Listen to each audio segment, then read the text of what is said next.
जी अस्सलाम वालेकुम my YouTube family, सब कैसे हैं। आज का हमारा मेन्यू है दही बल्ले चटपटे से मज़ेदार। चलें स्टार्ट करते हैं इसकी रेसिपी। सबसे पहले आपने फुल्कियाँ लेनी है। इसे आपने पानी में 1-2 घंटे के लिए छोड़ देना है। उसके बाद इसको स्क्वीज़ कर लेना है। और ये देखें जनाब, 2 पोटैटोज़ हैं, इसे आपने बॉईल करके रख लेना है इसकी कटिंग करके। और फिर इसके बाद आपने लेने हैं टोमेटो, इसके अंदर से बीज निकाल देने हैं, इसकी भी कटिंग कर लेनी है। प्याज को भी आपने काट कर पानी में रख कर 1 घंटा इसको बाद में अच्छे तरीके से स्क्वीज़ करके रख लेना है। अच्छा, यहाँ पे मेरे पास है मिंट सॉस के क्यूब्स, ये भी मैं ऐड करूँगी। और साथ ये इमली की चटनी है, इसकी रेसिपी मैं अपलोड कर चुकी हूँ, वो भी काइंडली देख लीजिएगा। और साथ ही चाट मसाला आपने ऐड करना है। ये मेरे पास तकरीबन हाफ़ kg योगर्ट है और इसमें मैं अब सब चीज़ें मिक्स करूँगी। सबसे पहले मैंने चाट मसाला डाला और इसमें 2 क्यूब्स मैंने मिंट सॉस के ऐड कर दिए। और जनाब फिर क्या किया, इसके बाद आपने दही को अच्छे तरीके से फेंट लेना है ताकि इसमें जो क्यूब्स हैं और चाट मसाला है वो अच्छे तरीके से मिक्स हो जाए। अच्छा, मिंट सॉस क्यूब्स बनाने का मकसद मेरा ये था कि अगर मैं इसको फ्रिज में रखती तो 2-3 दिन बाद इसका कलर चेंज हो जाता है। मैं चाहती हूँ ज़रा ग्रीन ग्रीन ही रहे, चटनी तो अच्छा लगता है, थोड़ी लुक अच्छी आती है।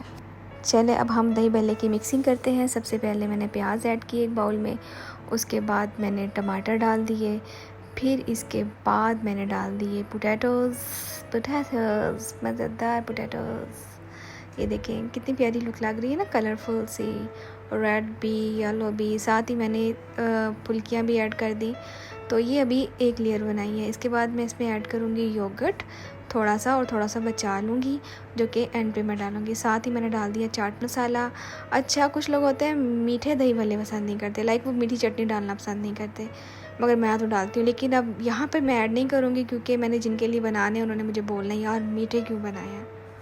लेकिन जब मैं अपनी प्लेट रेडी करूँगी तो उसमें मैं इमली की चटनी लाजमन डालूँगी और आपको दिखाऊँगी और मज़े मज़े से खाऊँगी। याहू।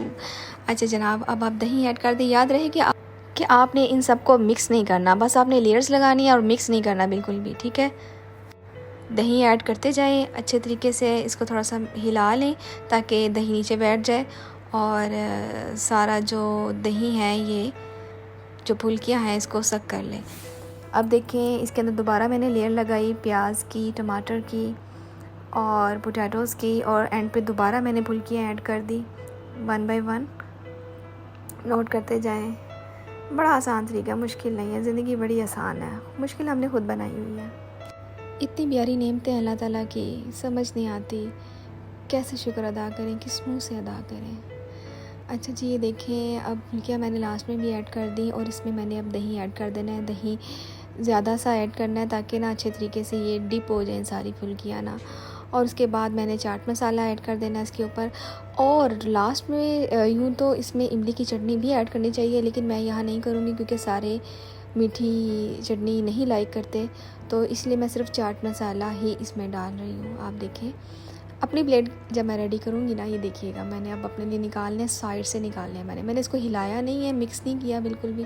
ये देखें जी, अब इसमें मैं डालूँगी मज़ेदार सी इमली की चटनी। वाह जी वाह, क्या बात है। मुझे तो भाई इमली की चटनी के बगैर दही भल्ले बिल्कुल नहीं पसंद। पता नहीं लोग कैसे खा लेते हैं फीके दही भल्ले। ये डाली ना इमली की चटनी, क्या टेस्ट आता है मीट के साथ मिलकर, इसका क्या बताऊँ आपको। आप भी खाती होंगे, आपको भी पता ही होगा। चलें, दही भल्ले तो हमारे बन चुके हैं। आपको ये कैसे लगे हैं प्लीज़ कमेंट में बताएं, और जो जो मिस्टेक्स मुझसे हुई हैं वो भी बताएं ताकि मैं उसकी करेक्शन कर सकूं। और मेरे चैनल को सब्सक्राइब करें, बेल आइकन पे लाजमन क्लिक करना है आपने ताकि मेरी नोटिफिकेशन आपको मिलती रहे। फिर मिलूँगी, तब तक के लिए बाय बाय।